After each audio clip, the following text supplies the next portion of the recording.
Yep, that's me on my first race as a Cat 2. So how did I get myself into this situation? Well, for that we need to go all the way back to this morning when it all started.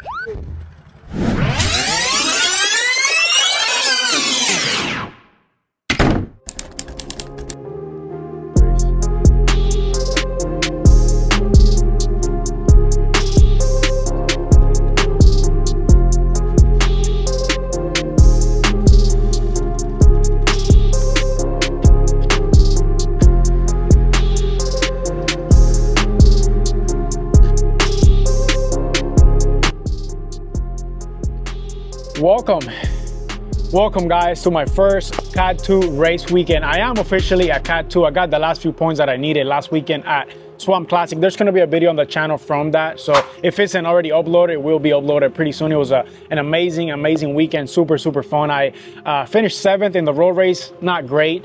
I finished first on the time trial, which was a really good effort. I was happy with it. And then I finished 3rd on the crit, which unfortunately meant that I only finished 2nd on the Omnium or on the overall.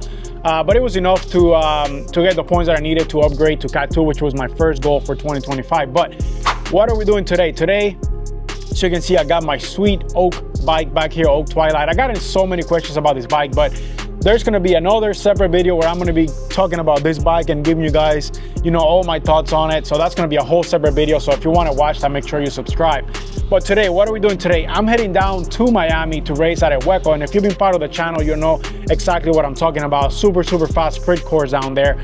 But today's race, not only is my first Cat 2 race, but the competition is going to be stiff, man. We got, if you follow the ACC series, you know exactly who I'm talking about, but we got Brian Gomez, which are two of the best, Brian Gomez and Fredo Rodriguez, who are two of the best crit racers in the US. If you, like I said, if you follow the ACC series, you'll know that.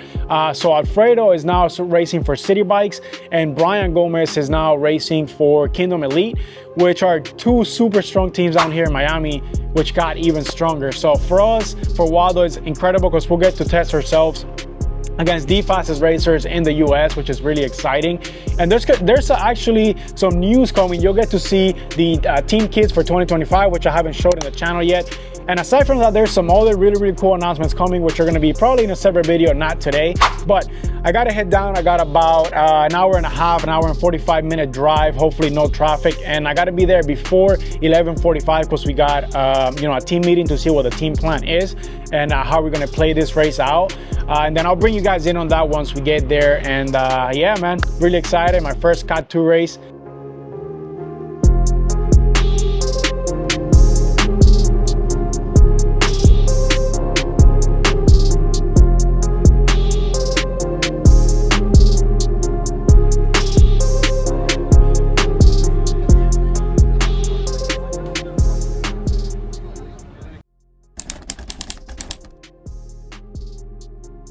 The first 40 minutes, we do nothing but protect Porcat. By Porcat, we don't jump, we don't go with any brakes, we don't do anything. We let every brake go up the road.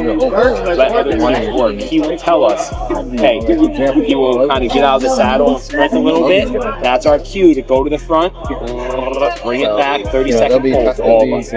Bring it back, and then go back. If nothing sticks within 40 minutes, wait for a late attack. I'm probably going to be Ruben, Sebastian and Danny, you with Danny, or Carlos from City Bikes. I don't know who's that. Yeah, we're talking about one of them. You'll match somebody, right? If something goes, great. If you feel like you can win in that break, work it. If you feel like you can't win, you need to sit in and just ignore everything they say to you. It's not my plan today. It's not my plan. Okay. The idea is that we need to show up fresh as possible. For the end. A massive fast last couple laps. We need everybody there. Keep Porcat at the front and dump them off. I mean, the dude can sprint. He can win. Okay. We just got to make sure we get him where he needs to be. All right, so now that you guys have an idea of what the team plan is, let's get into the actual race footage. I knew coming into it that this was going to be a super fast race. If you aren't familiar with this course, just take a look on the top left. You'll see a little map there, and it's just a super fast 4-corner crit, but the corners are also pretty wide. As you'll see throughout the footage, you can pretty much pedal through them easily at 30 or even faster than that. The fastest race that I have been a part of here had an average of 28.3 miles an hour, if I remember correctly.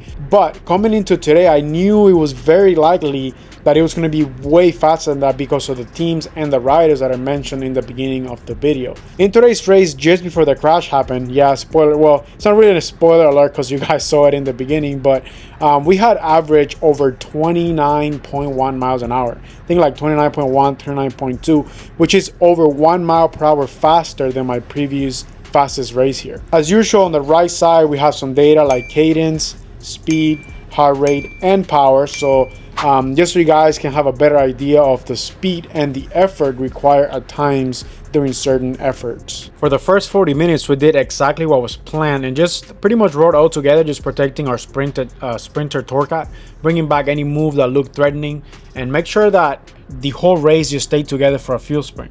Guys, there was 105 racers at the start, so staying in position at the front was very hard. If you weren't trying to move up the whole race, you just have to be in this like move up mentality.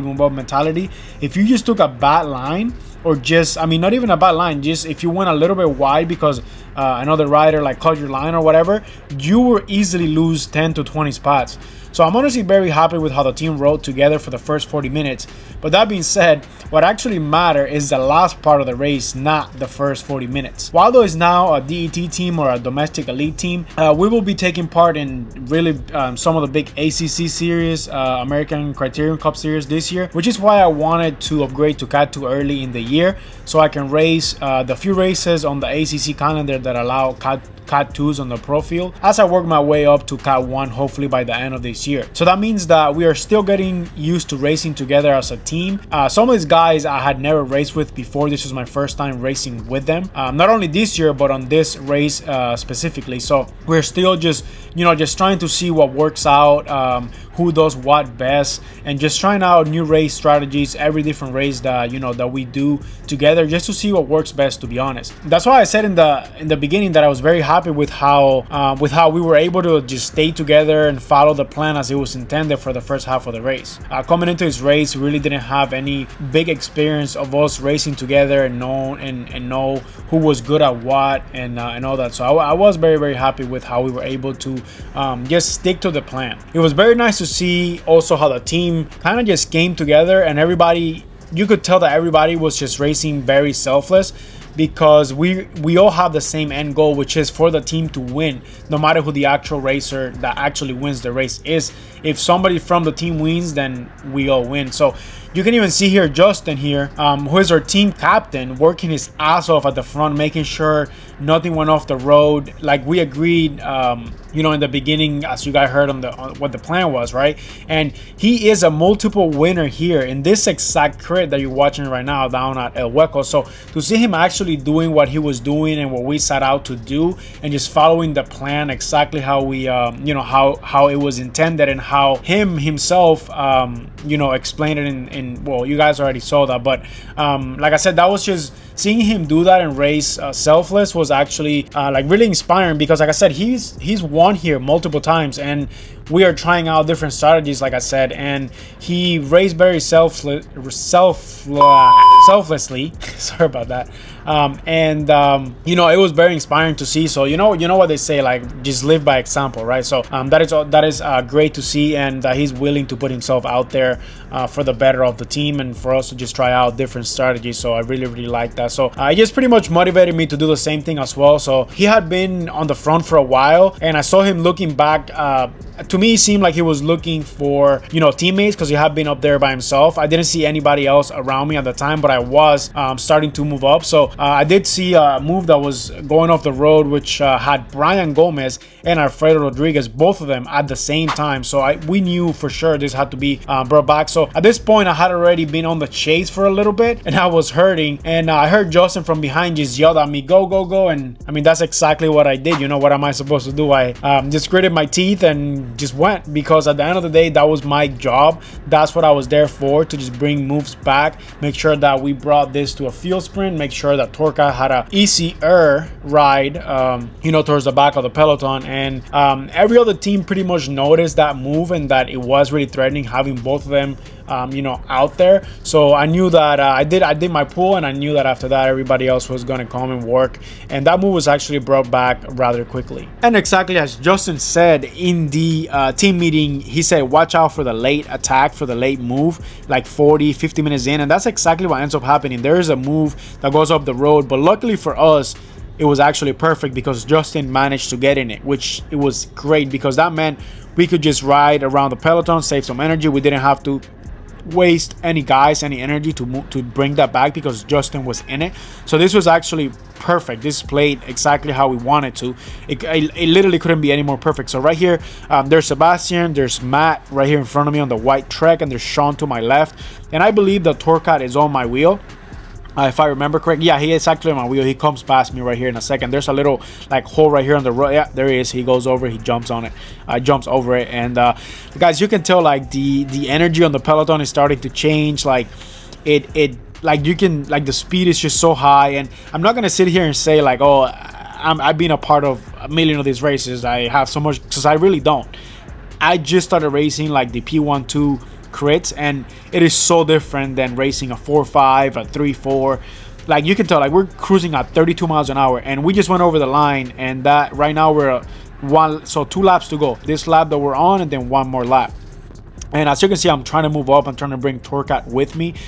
You can see Sebastian right there to the left. And at this point, this is actually looking really, really good for us. Up until this point, I think we have done everything really, really well, especially with Justin being in that move. And City Bikes already knows that. And you can see right here, there's a City Bike guys to my left. Yeah, he goes right here on my left. There's another one that's going to come through. And you can see they have already assembled like 7-8 guys on their train because they're trying to move. They're trying to bring that move back that Justin is in. And if you look a little bit up the road, you can see them. So they're not very far. And we got about 1.5 laps to go. So I see Matt right here. We're all towards the front. This is looking really, really good. There is no other team challenging City Bikes, but I get in front of Matt and I'm trying to give my last like half a lap pull or so, or you know, as much as I can. I'm doing like 400 watts going 30 miles an hour just to ride next to the City Bikes train. And City Bikes is just hammering, just like exploding guys just so they can bring that move back. And there's actually a City Bike guys on that move, but what I heard from Justin was that he was just sitting in. He was not doing any work. He said, you know, I'm not allowed to do any work. I'm just gonna, you know, sit here. And you know, that was unfortunate because I feel that with a little bit more help, Justin could have made it to the line. And right here, this guy comes through, so it gives me a little bit of help. And this whole time I've been trying to get into the City Bikes train, but they weren't letting me, and that's understandable. The guy right here to my left with the black and gold BMC was the one that won the race. And right here, this guy comes on the inside of me and actually pushes me wide, another City Bike guy, because he saw that I was trying to get into the train. And Sebastian comes past me here as well. And like the energy is just changing, guys. Like you can see everybody's just moving up. If you're not moving up, if you get pinched, you're just losing wheels, which is, you know, it's crazy. You can see Brian Gomez right here. He comes past me on the left on the white Pinarello on the purple and blue kit. And like I said, like it's so different racing this than racing like a 3.4, like a 4.5. Not just like the speed, but just like I said, if you're not moving up, you're going backwards. And this guy right here on the right, he completely messes me up. Like I thought he was just taking a white line, but he ends up pulling off the race. And I was following his wheel, and it completely messes me up. I lose a lot of wheels. I lose a lot of speed. So, I mean, I said lose a lot of speed. We're still going 33 miles an hour, but Torca kind of pushes me out of the way a little bit here so he can come through. Mike comes through. So we're still together, but we got about, you know, we're on the last lap right now, and this is when everything just kind of, I mean, 32 miles an hour through this corner. And just what I heard was that one of the City Bike guys from the train, he, you know, hit a pedal and kind of just ends up taking half of the peloton down with that. 4 of my teammates, there's Matt right there in front of me. He was the one that kind of came out the worst. Not him physically, but his bike. He snapped the frame on his, you know, Gen 8 Madone and completely smashed his front MB wheel. But unfortunately, we were all okay. I was also okay. I was actually pretty good. I almost came to a stop before I crashed, and I just landed on the grass. So a little bit of shoulder pain, which wasn't bad. A couple days later, it was gone. But like I said, I was really happy with how the team performed. This was just unfortunate that, you know, it happened, but it is part of the sport, and we know every time we swing our leg over a bike what can happen, and we are okay with it. So yeah, we live to fight another day, guys, and I hope you guys enjoyed the video. And actually, so Justin ends up getting caught before the line, and yeah, and the City Bikes ends up winning the race, which it was unfortunate. I think they could have made it over the line if they had, you know, a little bit more cooperation from the City Bike guys that was on the break. But there was their plan. You can't fault it. They ended up winning the race, so obviously it worked out exactly how they had planned out. So like I said, I'm looking forward to getting out there again. It's really, really good racing against these guys, and the fastest guys just in the country. So yeah, guys, hope you enjoy it, and I'll catch you guys on the next one. Peace.